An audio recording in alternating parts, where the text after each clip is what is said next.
오늘부터 다니엘서 말씀을 시작합니다. 자, 1장 1절입니다.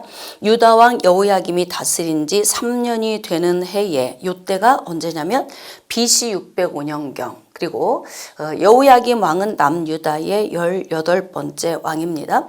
그런데 바벨론 왕 느부갓네살이 예루살렘에 이르러 성을 에워쌌더니, 이때 BC 605년 이때가 언제냐면 다니엘이 이제 하나님의 부름을 받을 때가 605년이에요. 다니엘은 언제까지 사역을 했냐면 538년까지 약 67년, 8년? 거의 70년에 가까운 사역을 한 거죠. 그리고 또 위정자로서의 삶도 살았던 기간이기도 하고. 근데 지금 여기 보니까 바벨론 왕 느부갓네살이 예루살렘에 왔대요. 사실 이제 우리가 정치적으로 보면은 갈릴리하고 사이에 있고요. 북이스라엘이 지금 아수르에 의해서 722년에 멸망했잖아요. 그래서 여기까지는 지금 아수르가 이렇게 지금 통치를 하고 있단 말이에요. 근데 남유다는 아직 지금 멸망당하지 않은 상태예요. 남유다는 언제 멸망하는 거예요? BC 586년에 멸망을 하니까 지금 605년 요때가 언제냐면 바벨론이 아수르를 차지한 시기예요. 그래서 이제 아수르는 바벨론에 의해 멸망했으니까 지금 북이스라엘까지는 누가 다스리는 거예요? 바벨론이 다스리는 거예요. 근데 바벨론이 야금야금 남유다에 침입해서 들어와요. 이때가 느부갓네살 왕이 통치하기 시작하던 해, 바벨론이 아수르를 정복한 그 해에 남유다에 공격해 들어와서 이제 유다 백성들을 포로로 끌려갑니다. 이때가 1차 포로 시기예요. 자, 2절 주께서 유다왕 여호야김과 하나님의 전 그릇 얼마를 그의 손에 넘기심에 그가 그것을 가지고 신할 땅 자기 신들의 신전에 가져다가 그 신들의 보물창고에 두었더라. 자, 이제 육신으로 볼 때에는 바벨론이 남유다에 침공해 들어오지만 이 부분에 대해서 하나님이 어떻게 하셨다? 하나님의 계획이셨다. 왜 하나님의 계획이요? 선지자들을 통해서 계속 북이스라엘과 남유다의 멸망에 대한 예언을 계속 하셨던 거예요. 그리고 유턴해서 돌아오게 하신 거죠. 근데 안 돌아가. 그러니까 하나님께서 어떻게 하냐면 점점 유다 백성들의 목을 조여오기 시작하는 거예요. 너 그래도 계속 죄 가운데 있을 거야? 안 돌아올 거야? 그러면서 이제 바벨론을 통해서 1차 침공해 들어오게 하고 그로 인해서 이제 1차 포로로 끌려가게 돼요. 여기에 이제 포로로 끌려가게 되는데요. 이때 1차 BC 605년에 포로로 끌려갈 때 누가 있었냐면 그 안에 다니엘이 있었던 거예요. 2차 포로 때 있었던 사람이 있어요. 누구예요? 우리 벌써 공부했는데 에스겔. 네, 에스겔. 그래서 남유다에서는 예레미야 선지자가 뛰고 그 다음에 바벨론에서는 에스겔이 거의 같은 시대에 같이 말씀을 받아서 이렇게 전했어요. 근데 지금 이제 BC 605년에 다니엘이 거기 1차 포로에 포함이 되어 있는 거예요. 일단은 뭐냐면 하나님의 성전에 있는 그릇들을 좀 빼앗기게 하셨고, 그리고 이때 일부분 남유다 백성들이 포로가 되게 하나님이 하신 거예요. 자, 3절 왕이 환관장 아스브나스에게 말하여 이스라엘 자손 중에서 왕족, 귀족 몇 사람 곧 흠이 없고 용모가 아름답고 모든 지혜를 통찰하고 지식에 통달하고 학문에 익숙하고 왕궁에 설만한 소녀를 데려오게 하였고 그들에게 갈대아 사람의 학문과 언어를 가르치게 했고. 자, 이제 소년들 몇 명을 탁월한 아이들을 불러다가 놓고, 그리고 지금 바벨론에 관한 모든 학문 또 기타 지식에 속한 것뿐만이 아니라 왕을 섬기기에 부족함이 없는 영역을 다 섭렵하게 만드는 거예요. 근데 가만히 봅시다. 지금 BC 605년이고요. 앞으로 멸망을 하게 되려면 거의 한 20여 년이 남아 있어요. 20여 년이 남아 있는 이때에 지금 유다 백성들을 포로로 끌고 갔고 그 포로민 가운데에서 탁월한 소년들 몇 명을 훈련시키는 이유는 뭘까? 여기서 이제 느부갓네살의 이제 포부를 볼 수 있어야 돼요. 느부갓네살은 이 소년들을 훈련시켜서 어떻게 하려고 하는 거예요? 자기 필요한 영역에 사용하려고 하는 거예요. 왕을 섬기는 일은 왕궁에서만 있는 것이 아니라 이들이 각 지방으로 파송이 되어질 때 특히 어디로? 자기 고향, 자기 고향의 영역에 가서 어떤 부분을 맡기려고 하는 거예요?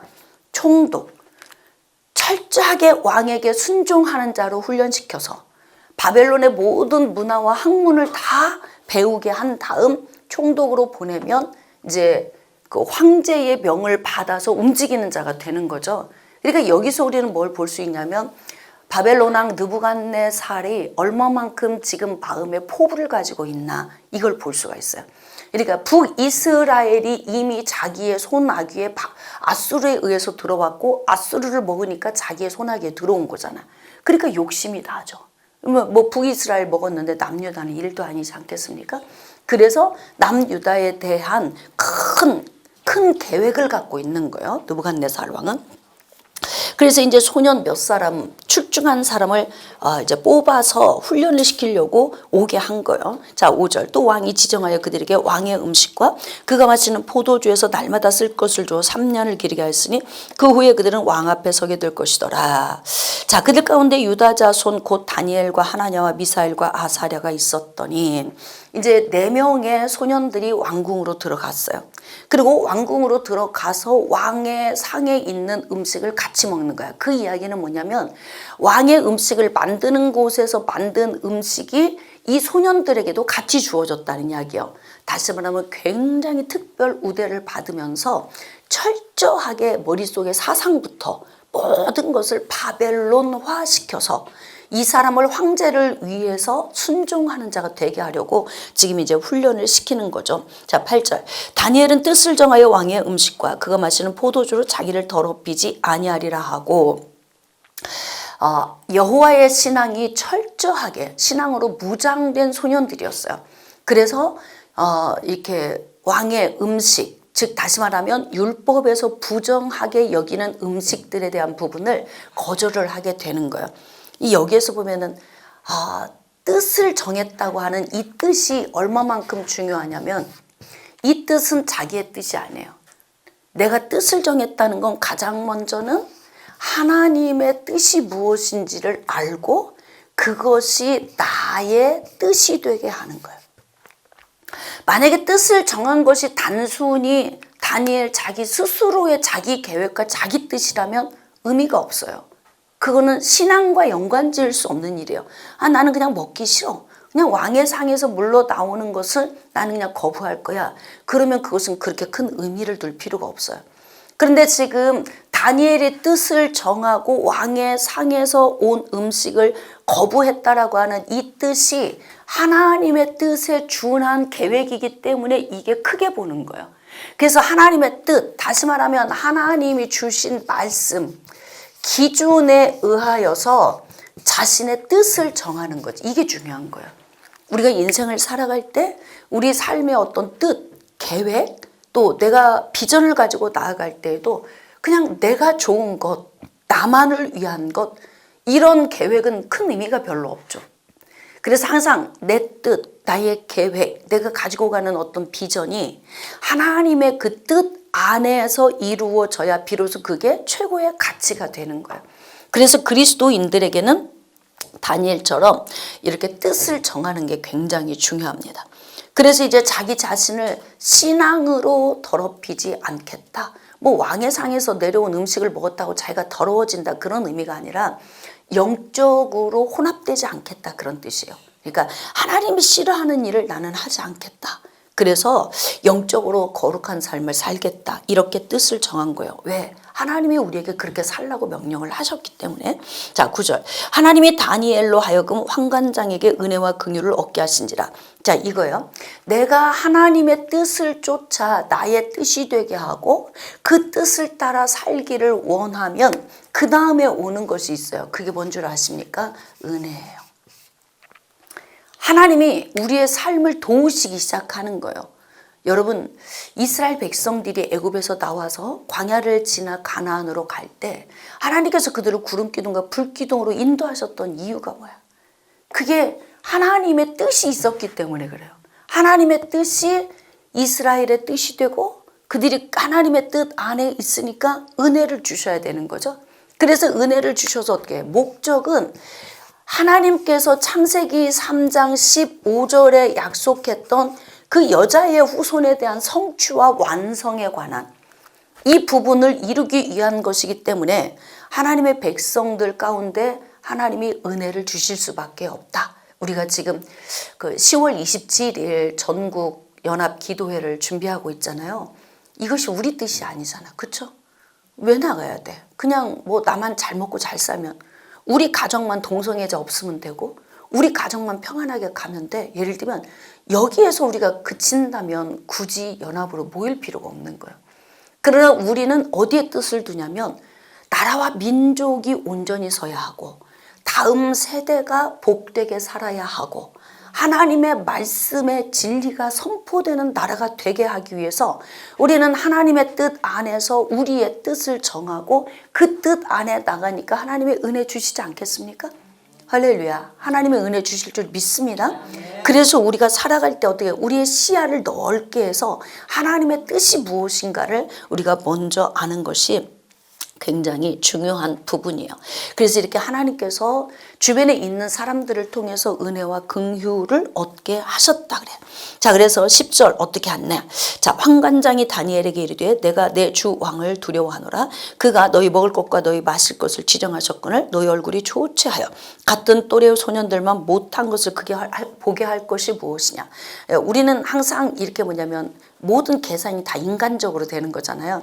고기 먹으면 굉장히 막 건강해 보이고 기름져 보일 거고 채소를 먹으면 빈약해 보이고 초췌해 보일 거다. 이거는 이제 그냥 우리 기본적인 상식적으로만 이야기를 하는 거예요. 그러나 다니엘은 영적으로 충만해져 있기 때문에 그의 친구들과 함께 하나님의 말씀을 지켜 행할 때 우리에게 더 큰 은혜 주실 것을 확신하는 거야. 그러니까 이 어린 소년들이지만 이렇게 멋진 신앙을 소유하고 있는 거 아닙니까? 자, 11절 환관장이 다니엘과 하나냐와 미사엘과 아사랴를 감독하게 한 자에게 다니엘이 말하되 청하오니 당신의 종들을 열흘 동안 시험해서 채식을 줘 먹게 하고 물을 줘 마시게 한 후에 당신 앞에서 우리의 얼굴과 왕의 음식을 먹는 소년들의 얼굴을 비교하여 보아서 당신이 보는 대로 종들에게 행하소서 하며, 그러니까 결국 좋은 얼굴은 어디에서 나온다? 음식에서 나오는 게 아니라 내면에서 나온다. 여러분, 지금 시대 배고픈 사람 있어요?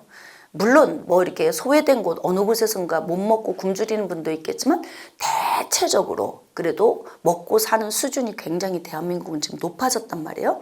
그렇기 때문에 대부분 하루 세 끼를 먹는 것, 이것은 부족함이 없이 먹어요. 근데 어떤 사람은 새까맣게 얼굴이 죽어있는 사람이 있고 어떤 사람은 뽀얗게 얼굴이 핀 사람이 있어요. 그 두 사람을 비교해 보면 어디에서 우리는 알 수 있어요? 그들의 심령의 상태를 알 수 있는 거야. 예? 아, 저 사람은 지금 심령이 평안하지가 않구나. 굶어서 저 사람이 저렇게 초췌한 것이 아니라 심령이 평안하지 않아서 저 사람이 저렇구나. 이걸 우리가 볼 수 있어요. 그래서 우리는 어떻게 해야 되냐면 항상 나의 내면의 상태를 복된 상태로 만들어 놓는 훈련이 필요해요. 이건 누가 해야 돼요? 내가 만들어야 되는 거예요. 내 생각에서 하나님에게 초점을 두고 하나님의 말씀에 기준을 두고 살면서 내 안에 생명과 평안이 주장되도록, 이게 바로 신앙생활이 가는 방향성이에요. 나에게 생명과 평안이 주장되도록. 그러면 생명과 평안이 주장되려면 어떻게 해야 돼? 연합이 돼야지. 하나님을 신뢰하는 믿음이 있어야죠. 누군가에게 믿음을 넣어주기 위해서 그렇게 하나님은 이런 분이시고 하나님은 우리에게 이렇게 외아들 예수 그리스도를 주셔서 우리를 사랑하셨다. 그 하나님은 구름기둥과 불기둥으로 역사하신다. 아무리 입이 마르도록 이야기를 해도 이게 안 믿어지는 사람이 있어요. 그러니까 그런 사람들은 생명과 평안이 주장될 수가 없어. 이 말씀이 믿어지는 사람만 생명과 평안이 내 안에 이 좌정하게 하는 거예요. 난 여러분들 안에 생명과 평안이 넘쳐나시기를 축복합니다. 그래서 우리는 이 생명과 평안은 믿음에서 오는 것이고 하나님과 연합된 강도에서 달라지는 거예요. 이게 그동안에는 여러분들이 하나님과 연합이 안 된 게 아니었어. 하나님과 연합이 되어 있긴 했지만 강도가 달라. 예전에는 미미하게 주님과 동행하는 사람도 잘 안 됐고 그분을 늘 묵상하는 것도 잘 안 됐지만 이제는 이게 조금 강력해지면서 그분과 함께 연합된 게 강력해지니까 그래서 여러분 얼굴이 예뻐지는 거예요. 은혜 안에 나오면 얼굴이 예뻐지는 이유가 내 안에 생명과 평안이 주장되도록 하게 하는 믿음이 커지기 때문에 그래서 우리가 이제 변화가 되는 것입니다. 그래서 좀 비교하여 보라고 하고 그것을 이제 시험을 하게 됐는데요. 열흘 후에 보니까 그들의 얼굴이 더욱 아름답고 살이 더 윤택해 피부가 막 반질반질 빛이 나는 거예요. 그래서 여러분 생명과 평안이 주장된 사람과 그것이 없는 사람의 얼굴 표정이 같을 수가 없어요. 고기 많이 먹는다고 얼굴이 빛이 나는 건 아니다. 이것을 우리가 알 수가 있는 거예요. 자, 16절. 그리하여 감독하는 자가 그들에게 지정된 음식과 마실 포도주를 제하고 채식만 준 거야. 이제 테스트를 해보니까 이거 채식만 먹어도 저렇게 빛이 날 수가 있고 윤기가 나고 활력이 있을 수 있구나. 이것을 체험을 하게 된 거죠. 자, 17절. 하나님이 이 네 소년에게 학문을 주시고 모든 서적을 깨닫게 하시고 지혜를 주셨으니 이게 지금 무슨 은혜냐면 뜻을 정하고 하나님의 뜻이 나의 뜻이 되게 하면서 하나님의 은혜 안에 사는 그 모습을 하나님이 지켜보신 거예요. 그리고 그게 통과. 하나님이 보실 때 야 됐다. 통과. 여러분 이게 통과가 굉장히 중요해요. 통과. 여러분이 하나님이 원하시는 만큼의 물질에서 하나님이 됐다. 통과. 이렇게 되면요. 그때부터 물질이 안 마를 거예요. 여러분의 건강에 대해서도 됐어. 네가 나를 위해 사니까 통과.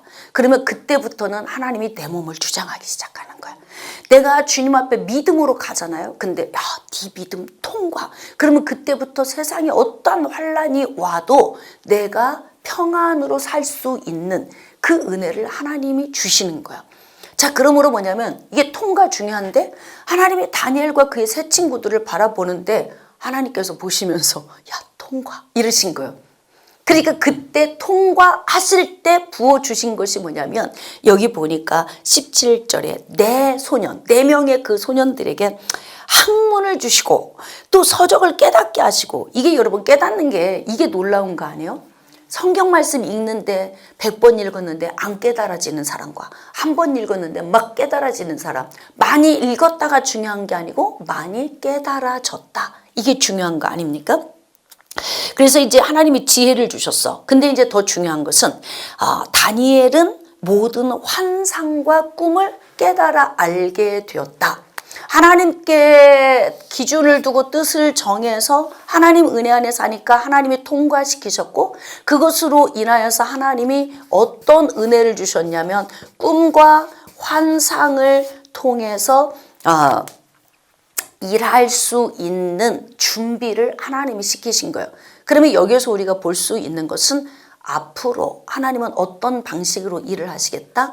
꿈과 환상을 통해서 다니엘과 세 친구가 지금 바벨론에서 있는 동안 유다 민족을 위해서 일할 수 있는 기본 틀을 이때 다 마련해 주는 거예요. 그러니까 은사를 통해서도 하나님이 일하게 하시는 거예요. 자, 그러면 한번 보겠습니다. 1차 포로로 가서 지금 포로민이 여기에 살고 있어. 가는 해 BC 605년에 다니엘과 세 친구가 이제 왕궁으로 들어갔어요. 그러면 이제 관직을 얻게 되는 거 아닙니까? 그러면 바벨론의 혜택을 누구도 받게 되는 거예요. 이들을 통해서 포로민도 혜택을 받게 되는 거예요. 그래서 하나님께서 일하시는 이 하나님의 계획의 방식은 너무 놀라운데 여러분 그래서 나라에서 한 사람만 깨어 있어도 다니엘 같은 사람, 그의 친구들 같은 서너 명만 제대로 세어 있는 사람이 있으면 민족도 구하는 거예요. 에스더 한 사람이 깨어서 죽으면 죽으리라 기도하니까 민족을 구한단 말이에요. 그래서 바로 뭐냐면 우리의 자녀들을 잘 양육해야 된다. 신앙으로 첫 번째는 잘 양육해야 되고 또 이 아이들이 세상을 다스릴 수 있는 통치권자가 되어지도록 우리가 훌륭하게 잘 키워야 된다. 물론 내 마음대로 되는 건 아니지만 어쨌든 우리는 그런 꿈과 비전을 가지고 자녀들을 양육할 필요도 있어요. 모든 환상과 꿈을 깨달아 하는 은사를 다니엘에게 주셨다. 그러면 이제 앞으로 우리가 다니엘서 말씀을 묵상하다 보면 하나님의 꿈과 환상을 통해서 뭔가 유다 백성들에게 유익한 환경을 조성해 가시겠구나. 이게 느껴지는 거죠. 만약에 성령의 은혜를 받고 충만한 은혜를 받았어. 근데 어떤 부분에선가 나에게 두드러지는 은사가 있어요. 그러면 하나님은 그것을 통해서 일하시겠다 하는 계획이 있는 거예요. 저는 병을 고치는 능력을 하나님이 많이 부어주셨어요. 그래서 저를 통해서 많은 사람들이 치료를 받았고 그것뿐만이 아니라 가르치는 은사를 주셨기 때문에 영성훈련학교에서 20년을 가르칠 수 있었던 거예요. 근데 중요한 건 제가 그렇게 할 수 있었던 건 하나님이 저에게 은사를 넣어주신 거야. 그렇게 일을 하라고. 그러니까 거기에 준해 우리가 이제 순종하고 가는 거예요. 다니엘도 하나님이 그렇게 쓰실 거예요. 우리가 이제 계속 말씀을 묵상해 보면 나올 겁니다. 자, 이제 19절. 왕이 그들과 말하여 보매 무리 중에 다니엘과 하나냐와 미사엘과 아사랴와 같은 자가 없으므로 그들을 왕 앞에 서게 하고 너무 하나님이 은혜를 주시니까 엄청 넘치는 탁월. 여러분 그래서 그냥 예수 믿는 사람은 부귀 명예 필요 없고 물질도 필요 없으니까 적당히가 이거 아니에요. 성경에서 우리가 역사서나 선지서 말씀을 묵상하다 보면 전부 하나님은 탁월한 사람을 썼어요. 그렇죠? 여러분 어중간한 사람 세워놓으면 일 해내겠어요? 못 해내. 이 시대에도 목회자들이 앞에서 리더하면서 나라와 민족을 위해 일하시는 분 보세요. 기질적으로 굉장히 강하신 분들이고요. 어렸을 때 소년의 때부터 그냥 매를 맞아가면서도 나는 예수 아니면 안 돼. 이랬던 경험이 있는 분들이 어른이 되고 나이를 먹어가면서도 그분들이 쓰임을 받더라고. 그것 또한 하나님이 정해놓으신 그릇이죠. 그래서 어려서부터 하나님이 그 믿음을 부어 넣어 주신 거예요. 그래서 이제 하나님이 굉장히 탁월한 은혜를 주셨기 때문에 지혜와 총명이 온 나라 박수와 술객보다 10배나 탁월했다. 네, 이렇게 기록이 되어 있네요. 21절 다니엘은 고레스왕 원년까지 있으니라. 고레스왕 원년이 언제냐면 BC 538년이야. 이때가 이제 페르시아 제국이 시작되는 거예요. 바사왕 원년 538년까지. 그러니까 거의 70여 년에 가까운 동안 위정자로서의 삶을 살면서 포로민이 된 자기 동족, 민족을 이제 먹여 살리는 일을 다니엘이 여기서 이제 하게 되는 거예요. 그러니까 너무 놀랍잖아요. 그러면 더 넓게 우리가 한번 볼까요? 다니엘을 세운 것은 다니엘을 사랑하실 뿐만이 아니라 누구를 사랑한 거야? 유다 백성을 하나님의 백성들을 사랑해서 이들을 섬기고 공개하게 하려고 미리 하나님이 세워놓으셔서 도착하자마자 이렇게 탁월한 은혜를 주셔서 왕에게 인정받으면 어떻게 하겠어요? 자기 동족, 민족에게 하는 일이 많이 혜택이 갈 수밖에 없지 않겠습니까? 그래서 하나님이 일하시는 방법은 놀랍다. 인간적으로 우리가 염려하고 걱정할 필요 없어요. 하나님이 더 잘 아십니다. 어느 정도로 아시냐면 레위기 25장에 보면요. 안식년에 대해서 기록되어 있어. 안식년에 기록되어 있는 이 말씀을 보면요. 얼만큼 하나님이 자상하시고 우리의 모든 일거수일투족을 다 염려하시고 계획하시는 걸 우리가 알게 돼. 하나님이 이렇게 말씀하세요. 제 7년 될 때 땅을 쉬게 하라. 그러면 7년째 땅을 쉬면 7년째 땅을 쉬면 이때 뿌리지 않죠? 그러면 8년째 거둘 수가 없잖아요. 그럼 이제 이때 뿌려. 이때 뿌리니까 이때도 안 나와. 그러면 언제 나오는 거예요? 9년째쯤 될 때쯤에야 이제 먹을 게 나온단 말이에요. 그러니까 하나님께서 어떻게 하는 거예요? 6년째 되는 해에 3년 쓰기에 족한 거 내가 너희들에게 부어줄게. 뭐 먹을까 너희들 걱정하고 있지, 농사 안 하면. 그래서 내가 이렇게 6년째 되는 해에 넘치게 부어주면 그때 저축해놓고 잘 보관해놓고 다음 열매 맺을 때까지 잘 균형 있게 먹고 살아라. 나보다 더 잘하시잖아. 그쵸? 아멘이십니까? 그렇게 하나님은 지금도 내가 가야 할 길과 내가 살아가야 할 길과 내 가정 안에 자녀 안에 있어야 할 이 모든 것들을 하나님은 다 알고 계시는 거예요. 근데 우리는 믿음이 약해서, 여러분 하나님께서 만나 주실 줄 알았더라면 불평불만 했을까요? 물이 바위에서 터져 나올 걸 알았더라면 원망했겠습니까? 메추라기 부어주실 걸 알았더라면 고기 먹고 싶다고 원망했겠냐고. 그러니까 우리는 당장 내일의 것들을 모르는 거야, 이렇게. 그래서 오늘 그냥 지지고 볶고 그냥 사는 거예요. 그래서 우리는 어떻게 해야 되냐면 성경 말씀을 보면서 믿음의 눈을 여는 거예요. 이들과 함께 하신 하나님이 곧 누구의 하나님이다? 나의 하나님. 이들에게 은혜 주신 방식으로 또 같은 은혜를 주실 하나님이 누구의 하나님이다? 나의 하나님. 이게 믿음의 적용인 거예요. 말씀. 그냥 믿어. 그냥 믿어. 묻지 말고. 이게 아니라고. 성경 말씀을 보면서 우리 하나님은 이렇게 일하시구나. 그러니까 우리에게도 이렇게 은혜 주시는구나. 그래서 지금 이 시대에도 다니엘처럼 일하시는 분들이 요소요소에 있어요. 우리가 부끄럽지. 닮아가려고 노력을 해야 될 필요가 있어요. 자, 2장 1절입니다. 느부갓네살이 다스린 지 2년이 되는 해에, 자, 느부갓네살이 꿈을 꾸고 그로 말미암아 마음이 번민하여 잠을 이루지 못한지라.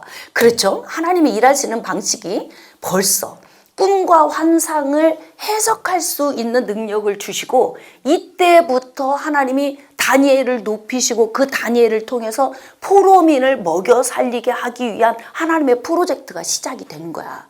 근데 이게 벌써 뭐예요? 2년.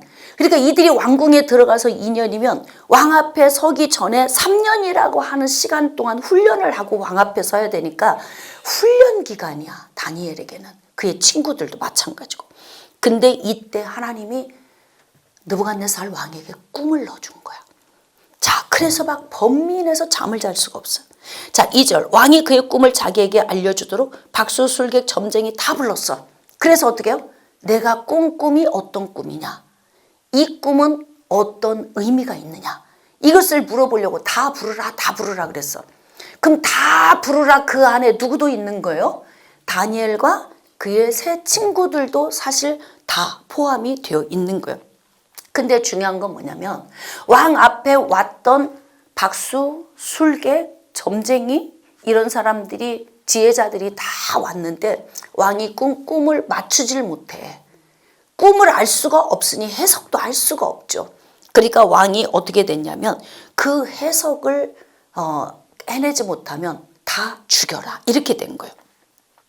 그래서 지금 이들이 해석을 풀어내질 못했기 때문에 죽음의 위기가 온 거예요.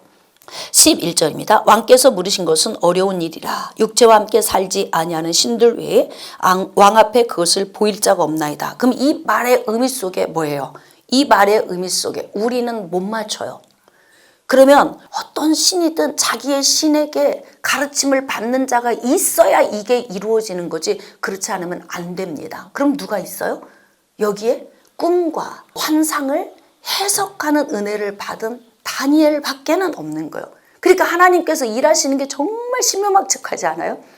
아무나 꿈을 알아내고 아무나 꿈을 해석할 수 있는 쉬운 꿈을 줬더라면, 근데 그렇게 일하지 않는다. 그래서 하나님은 완전하고 완벽하게 일을 하신다. 누구를 높이기 위해서? 다니엘과 그의 친구들을 높이고 당신의 백성들, 벌써 이방인의 땅에 가서 포로민으로 참 비참한 신세로 종살이하고 있는, 주인의 땅에서 종살이하는 땅으로 간 당신의 백성들에 대한 긍휼과 자비의 마음이 하나님께서 이렇게 일을 하신단 말이에요. 그러니까 결국 다니엘을 높여주시는 이유는 이 백성들 때문에 일을 하시는 거예요. 가장 효과적으로. 그래서 하나님의 전략은 여기에서 이들이 일해서 스스로 벌어서 먹고 살아서 윤택해지는 것은 너무 더디요. 그러니까 왕궁으로 사람을 들여보내서 막 능력을 부어주시고 인정받게 하셔가지고, 근데 그들이 어떤 사람이 선택된 거예요? 하나님이 딱 볼 때 믿음의 그릇이 되는 사람을 하나님이 들어가게 하시는 거예요. 그래서 쓰임받는 사람은 어떤 사람이 쓰임받는다? 믿음의 그릇이 되는 사람이 쓰임받는다. 우리 주일날 느헤미야에 대해서 설교 들었잖아요. 믿음의 그릇이 되는 사람. 네. 그러기 때문에 믿음의 그릇을 키우는 게 이게 굉장히 중요해요. 맞출 수가 없어. 어떤 신인가 그것을 가르쳐줘야 아는 거지. 우리가 어떻게 압니까? 자, 왕이 이로 말미암아 진노하고 통분하여 바벨론의 모든 지혜자들을 다 죽이라. 이렇게 된 거 아닙니까? 13절입니다. 왕의 명령이 내림에 지혜자들은 죽게 되었고 다니엘과 그의 친구들도 죽이려고 찾았더라. 거기에 다 포함이 돼 있는 거예요. 자, 14절입니다. 그때 왕의 근위대장 아리옥이 바벨론 지혜자들을 죽이러 나가매 다니엘이 명철하고 슬기로운 말로 왜 이렇게 급히 가느냐 이렇게 물은 거예요. 자, 16절 다니엘이 들어가서 왕께 구하기를 시간을 주시면 왕에게 그 해석을 알려드리리이다 하니라. 그러니까 죽이지 말고 폐하 기다려주세요. 그러면 내가 믿는 하나님께 물어보고 하나님이 제게 가르쳐 주시면 받아서 제가 왕께 다시 오겠습니다. 이렇게 된 거예요. 자, 17절 이에 다니엘이 자기 집으로 돌아가서 그 친구 하나냐와 미사엘과 아사랴에게 그 일을 알리고 하늘에 계신 하나님이 은밀한 일에 대하여 불쌍히 여기사 다니엘과 친구들이 바벨론의 다른 지혜자들과 함께 죽임을 당하지 않게 하시기를 그들로 하여금 구하게 하니라. 어쩌면 나이도 어리고 소년인데 이렇게 좀 탁월해요. 일하는 걸 보니까. 그래서 뭐냐면 지금 자기는 이제 하나님께 받아야 돼. 자기에게는 숙제예요, 사실. 근데 어떻게 조치를 다 취하잖아. 죽이지 않게 좀 멈춰. 일단은 좀 스톱 시켜놓고 그리고 난 다음에 문제를 하나하나 풀어가는 거예요. 그래서 이제 사드락과 메삭과 아벳느고에게 중보 기도를 시킨 거죠. 그래서 여러분 이게 일을 할 때에는요. 앞에서 뛰는 사람이 있고 뒤에서 중보하는 사람이 있고 그러니까 이게 지원 사격이 필요하단 말이에요. 그래서 기도가 필요한 거예요. 그래서 우리가 여러분들이 이제 예를 들면 주일날 몸이 건강이 안 따라주거나 오래 가서 앉아있는 게 불편하거나 이런 분들은 참석이 어려워. 100% 다 갈 수는 없어요. 그러면 그런 분들은 어떻게 하느냐. 그날 기도해야 돼. 기도. 진짜 간절히 앉아가지고 하나님 지금 막 200여만 명의 우리 그리스도인들이 막 전국에서 다 모여가지고 수도에 다 모였단 말이에요. 그럼 이때 하나님께서 강력한 성령의 은혜로 이 나라에 지금 일어나고 있는 위험한 요인, 포괄적 차별 금지법이 폐기될 수 있도록 막 이 기도를 해야 되는 거예요. 그래서 우리는 같이 가는 거예요. 같은 공간에 없어도 마음으로 함께 기도하면서 함께 하는 거니까 함께 가는 거예요. 이게 전부. 예, 할렐루야. 그러므로 이렇게 사드락과 메삭과 아벳느고에게 기도를 요청을 하고 그리고 어떻게 했느냐. 19절 이에 이 은밀한 것이 밤에 환상으로 다니엘에게 나타나 보이며 참 기가 막히게 여러분 하나님이 일하시는 걸 보면 내 때에 일하시는 게 아니에요. 하나님의 때에 하세요. 예언도 어떻게 하신다? 예언도 내가 듣고 싶은 때에 주신다? 아니라니까요. 성경 어디에 보세요. 내가 듣고 싶은 때에 주시는 게 있나? 물론 때로 어쩌다 정말 간절히 하나님 앞에 구할 때 그 때에 오셔서 주시는 건 그때가 내가 구한 때가 하나님의 때이기도 하니까 이게 맞아 떨어진 거지. 그래서 하나님은 일을 하실 때 어떻게 하시냐면 당신의 때에 하세요. 예언을 주실 때도 마찬가지고 하나님이 일하시는 방식도 그리고 예언을 주실 때 때도 하나님의 때에 주시고 방법도 하나님의 방법으로 주신다. 그러니까 여러분 하나님도 그냥 즉흥적으로 일하시는 게 아니고 하나님도 방대한 계획을 가지고 일하시는 거예요. 창세기 3장 15절의 계획 여자의 후손이라고 하는 그 계획 하나 두고 그때부터 세밀한 계획이 이제 성취되는 계획과 재림에서 오시는 완성의 계획 그리고 그 사이에 이루어지는 모든 특별 계획과 일반적인 계획까지 하나님이 이렇게 세밀하게 일하신단 말이에요. 사실 여러분 포로로 끌려가는 거 이거 범죄하지 않았으면 안 끌려갔을 거예요. 이들이 회개하고 돌아왔으면 하나님이 여기까지 가게 안 하셨을 거예요. 하도 말을 안 듣고 역으로 계속 역주행해서 가니까 이렇게 가잖아. 근데 심지어는 이렇게 청개구리처럼 역주행하고 감에도 불구하고 거기서도 하나님의 일반적인 계획은 계속 이루어지고 있어. 이들의 삶 가운데 먹고 마시게 하고 이들의 삶까지 하나님이 책임지고 계시잖아요.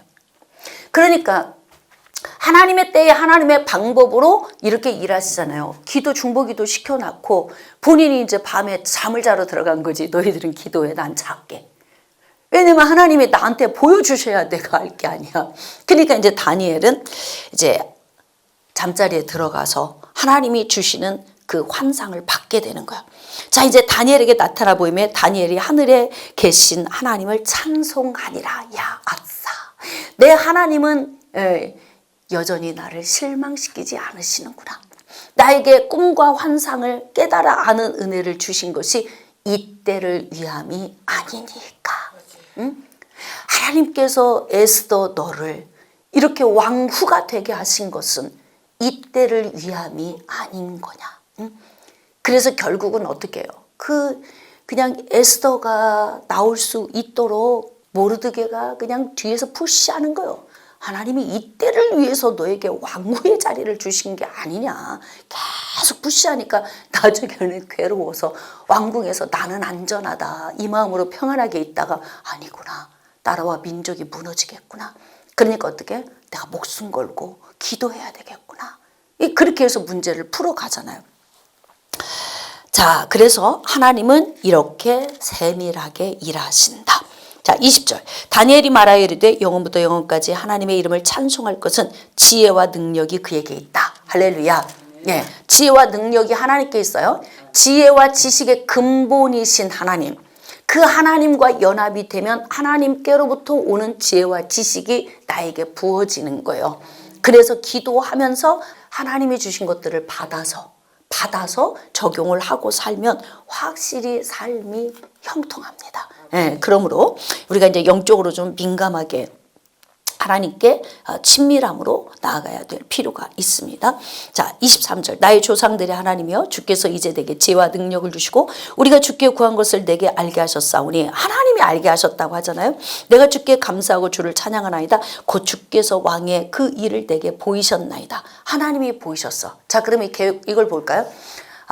느부갓네살 왕에게 하나님이 꿈과 환상을 보여주셨어요. 그리고 난 다음에 해석할 수 있는 다니엘에게 꿈과 환상을 똑같이 보여주시고 해석까지 다 말씀해 주셨어요. 하나님은 이렇게 일을 해 나가신다. 그래서 하나님 나라의 일은 하나님이 일하신다. 그래서 이제 왕 앞에 가게 됐잖아요. 자, 25절. 이에 아리옥이 다니엘을 데리고 급히 왕 앞에 들어가서 아뢰되 내가 사로잡혀온 유다 자손 중에서 한 사람을 찾아내었나이다.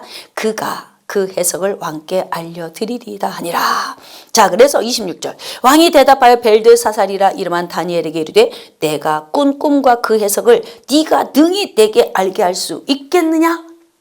그랬더니 이제 다니엘이 뭐라고 얘기해요? 28절. 오직 은밀한 것을 나타내실 이는 하늘에 계신 하나님이십니다.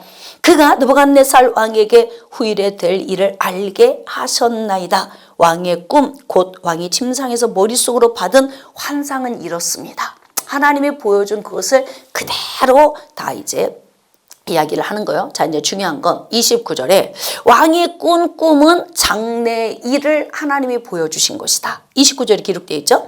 자, 그래서 30절 그 해석을 왕에게 알려서 이제 왕이 좀 마음 시원하게 다 풀어지도록 그렇게 이제 하겠다.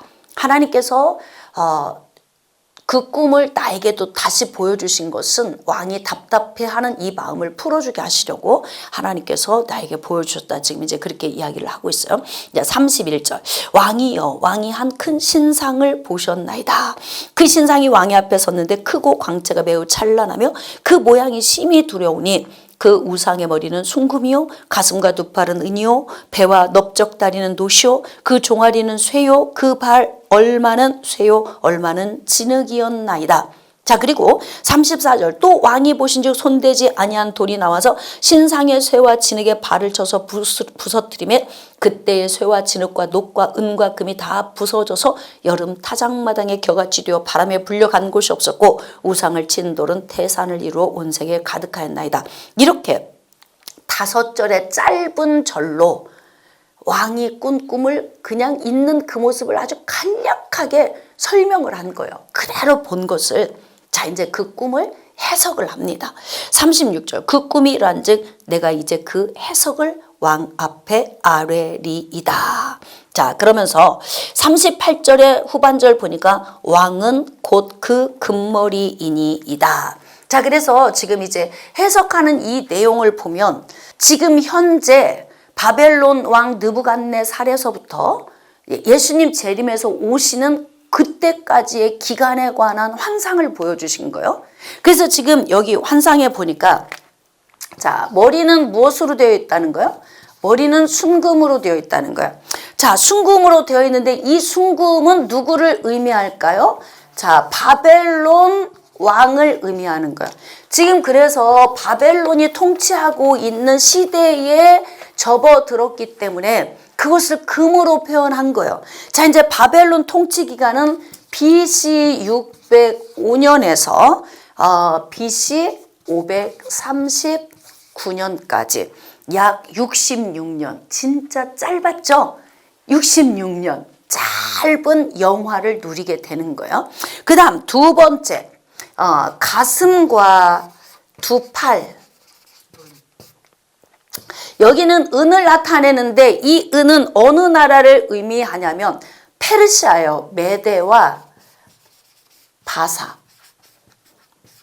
근데 이 메대와 바사가 나중에 이제 바사가 통치하면서 페르시아 제국을 이루게 되는데요. 이때가 언제냐면 자, BC 538년에서 BC 331년까지 208년간을 통치하게 돼요. 페르시아 제국이. 자, 그 다음에 배와 넓적다리. 배와 넓적다리는 놋을 의미해. 근데 이 놋은 어느 나라를 의미하냐면 나중에 페르시아 제국을 정복하게 되는 헬라 나라를 의미한다는 거죠. 자, BC 331년에서 146년까지. 그래서 185년 동안 헬라가 통치를 하게 됩니다. 자, 그 다음에 종아리와 발. 여기에는 그 쇠와 약간은 또 진흙이 또 이렇게 섞여 있잖아요. 이건 어느 나라를 의미하냐면 로마. 예수님 오셨을 때 어느 나라가 통치했어요? 로마가 통치하던 시대에 예수님이 오셨어요. 자, BC 146년에서 AD 395년. 그래서 약 540년 동안 로마가 굉장히 오랜 세월 동안 통치를 했습니다. 지금 이제 이것을 나타내 주는데 중요한 건 여기에서 끝난 게 아니에요. 자, 그래서 이제 다시 한번 볼까요? 첫 번째 나라, 자, 첫 번째 왕은 금머리이다. 그래서 바벨론을 의미하는데 39절에 보니까 왕을 뒤이어 왕보다 못한 다른 나라가 일어난대. 셋째로 녹 같은 나라가 일어나서 온 세계를 다스리고 넷째는 강하기가 쇠 같은 나라가 일어난다. 예. 그 다음에 41절 왕께서 그 발과 발가락이 얼마는 토기장이의 진흙이 얼마는 쇠인 것을 보셨은즉 그 나라가 나뉘일 것이며 왕께서 쇠와 진흙이 섞인 것을 보셨은즉 그 나라가 쇠 같은 든든함이 있을 것이나 발가락 얼마는 쇠고 얼마는 진흙인즉 자, 다른 민족과 섞일 것이다. 써있죠. 자, 그 다음에 44절 이 여러 왕들의 시대에 하늘의 하나님이 한 나라를 세우시리니. 자, 이제 이 한 나라는 어느 나라는 영원한 왕국을 의미하는 거예요. 자, 그래서 지금 느부갓네살 왕에게 보여준 환상은 현재 느부갓네살 왕이 통치하고 있는 그 시대부터 어디까지냐면 영원한 나라. 한 나라. 그러니까 이게 지금 역사가 언제까지 보여주신 거예요? 사실 로마라고 하는 나라까지는 확연하게 눈에 드러나게 했어요. 왜 그럴까요? 이때 예수님이 오시기 때문에 그래요. 이때. 그래서 예수님이 약 그 BC 3년경 요때 이제 예수님이 출생을 하시죠. BC 약 3년경, 3년에서 4년경. 이때 예수님이 출생을 하시게 돼요. 근데 이때가 언제냐면 로마가 통치하던 시대란 말이에요. 그러니까 예수님 오시는 그때까지 요것만 우리가 보더라도 약 1000년에 걸친 그 역사예요. 근데 너무 기가 막히게 이 1000년의 역사가 하나님이 보여주신 그대로 이루어진 거예요. 그러니까 여러분, 저와 여러분이 믿는 하나님은요, 우상이 아니에요. 그냥 우리가 생각하는 막연하게 어딘가 빌면 뭐 이런 의미의 존재가 아니라고. 하나님은 천지를 창조하신 창조주 하나님이시고, 하나님은 전 세계를 통치하고 다스리시는 만왕의 왕이 되시기 때문에 이렇게 이 역사를 하나님이 주관하시는 거예요. 이렇게 다 알고 계신다는 건 뭐예요? 하나님이 이렇게 역사를 이끌어 가시겠다. 근데 거기에서 끝이 아니고 예수님이 로마가 통치하던 시대에 오신 이후에, 그리고 난 다음에 예수님이 이제 죽은 지 사흘 만에 부활하시고 승천하신 후, 그리고 복음으로 이제 구원받는 시대가 된 다음 어느 땐가 예수 그리스도가 다시 재림에 오셔서 어떻게 해요? 영원한 나라를 세우는 거야. 한 나라를 세운다 그러잖아요. 그래서 이 나라는 영원히 망하지도 않고 그 국권이 다른 백성에게로 돌아가지도 않고 도리어 이 모든 나라를 쳐서 멸망시키고 영원히 설 것이라. 그러니까 이 모든 나라를 쳐서 멸망시킨다는 건 뭐예요? 결국은 뭐냐면 영적인 의미로 우리가 풀이를 한다면 영적으로 어둠과 싸워 승리하시는 마지막 최후 승리에 관한 이런 부분에 대한 거예요. 그러니까 이게 여러분, 성경에 기록된 이 역사가 어마어마합니다. 기가 막힌 거예요. 우리 그냥 잊고 지나가잖아요, 여기. 근데 우리가 이 내용을 보면서 너무 놀라워. 야, 하나님은 우리 역사를 다 알고 계시네. 그러니까 지금 이곳에 포로민으로 끌려간 다음 다니엘이나 그 친구들이 부름받고 왕국에 들어가서 하는, 이거는 사실 진짜 미미한 일들이에요. 눈에 그렇게 거의 보이지 않는 미미한 일들이요. 이렇게 나라와 나라의 일들까지 다 주장하고 계시니까 우리나라도 하나님 손에 달려 있는 거예요. 우리가 하나님 은혜 안에 회개하고 그냥 그리스도인들이 정신 바짝 차리고 긴장하고 하나님 은혜 안에 있으면요, 포괄적 차별금지법 폐기하실 거예요. 그 하나님이 하게 하실 거예요. 그러면 우리 자녀들이 정말 평안하고 복되게 말씀의 진리에 준한 삶을 살게 되는 그런 안정감 있는 나라가 되는 거예요. 그래서 서유럽에 복음이 가장 먼저 들어갔던 지역이 복음이 1도 없어. 그리스도인들이 거의 전멸이에요.